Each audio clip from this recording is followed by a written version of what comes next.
వందే మాత్రం. నేను మీ journalist Navatha. Welcome to R voice. దేశ విభజన తర్వాత జమ్మూ కాశ్మీర్కి కల్పించిన ఆర్టికల్ 370 రక్షణతో ముస్లింలు రెచ్చిపోయారు. స్థానిక ముస్లింల అండతో అక్కడి హిందువులను ఉగ్రవాదులు ఊచకోత కోశారు. దీంతో చాలా మంది హిందువులు వలస వెళ్లారు. కాశ్మీరీ పండితులు ఢిల్లీకి వెళ్లిపోయారు. దీంతో అనేక ఆలయాలు మూతపడ్డాయి.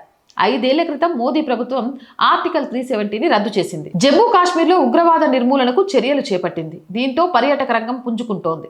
రాష్ట్రం నుంచి వెళ్లిపోయిన హిందువులు తిరిగి వస్తున్నారు. ఉద్యోగ ఉపాధి అవకాశాలు మెరుగుపడుతున్నాయి. ఈ క్రమంలో మూతపడిన ఆలయాలు తెరుచుకుంటున్నాయి.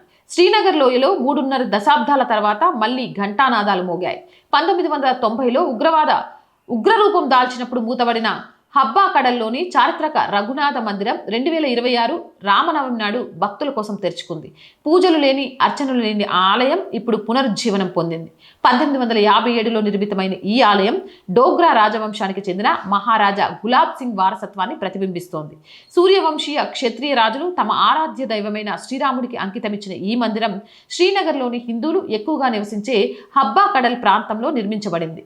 పాక్ ఆక్రమిత కాశ్మీర్లోని మీర్పూర్లో ఉన్న రఘునాథ ఆలయం 1947లో ముస్లిం దాడుల తర్వాత హిందువులు భారత్కి వచ్చారు. తర్వాత ఆలయం మూతపడింది.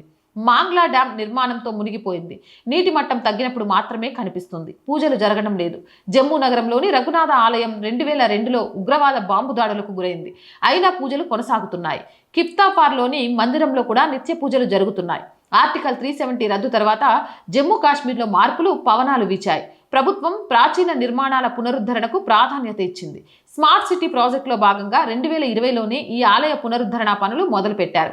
జమ్మూ కాశ్మీర్ టూరిజం శాఖ, Indian national trust for art and culture సంయుక్తంగా ఈ బాధ్యత తీసుకున్నాయి. పలువురి విరాళాలతో ఆలయ నిర్మాణం పూర్తయింది. స్థానిక ముస్లింలు కూడా ఈ ప్రక్రియలో సహకరించారు. 2026 మార్చి 27న రామనవమి సందర్భంగా ఆలయం అధికారికంగా తెరుచుకుంది. స్థానిక హిందువులు, ముస్లింలు, దేశ విదేశాల నుంచి వచ్చిన కాశ్మీరీ పండిట్లు ఈ వేడుకల్లో పాల్గొన్నారు. 36 ఏళ్ల మౌనం తర్వాత శ్రీనగర్ రఘునాథ మందిరం మళ్లీ భక్తుల కోసం తెరుచుకుంది. ఉగ్రవాదం వల్ల శిథిలమైన ఈ ఆలయం ఇప్పుడు పునరుజ్జీవనం పొంది కాశ్మీరీ పండిట్ల తిరుగు వచ్చుటకు నాంది పలికింది. స్థానిక ముస్లింల సహకారం, ప్రభుత్వ చొరవ మరియు ప్రజా భాగస్వామ్యంతో సాధ్యమైన ఈ పునరుద్ధరణ కాశ్మీర్ లోయలో కొత్త శకానికి నాందిగా నిలిచింది. ఇలాంటివి మరిన్ని కాశ్మీర్లో జరగాలని, అక్కడ మళ్ళీ కాశ్మీరీ పండిట్లు, అలాగే కాశ్మీర్లో హిందువులు సంతోషంగా జీవించాలని మనస్ఫూర్తిగా కోరుకుంటున్నాను. జై హింద్, జై భారత్. మోర్ వీడియోస్ కోసం R group of channels, R voice, R political, R Sanskriti 3 మన ఛానల్సే. So please subscribe our channels. Content బాగుంది అనిపిస్తే లైక్ చేయండి, షేర్ చేయండి. అండ్ ఆర్థికంగా ఫస్ట్ వీక్ నేను 2 డేస్ నుంచి ఈ విషయాన్ని మేము ముందు ఉంచుతున్నాను. శాలరీస్, అలాగే ఆఫీస్ రెంట్ కొంచెం ఈ నెల ఇబ్బందికరంగానే ఉంది. మీరు చేసే సపోర్ట్తోనే ముందుకెళ్ళడానికి మాకు యూజ్ అవుతుంది. సో ప్లీజ్ ఆర్థికంగా ఆదుకోవాలి అంటే సబ్స్క్రిప్షన్ పక్కనే జాయిన్ అనే బటన్ ఉంది. 1 to 5 లెవెల్స్ ఉన్న ఏదో ఒక లెవెల్లో సపోర్ట్ చేయండి. లేదా స్క్రీన్ మీద గూగుల్ పే, ఫోన్పేతో పాటు అకౌంట్ డీటెయిల్స్ ఇచ్చాము. మీకు తోచిన సహాయాన్ని అందించండి.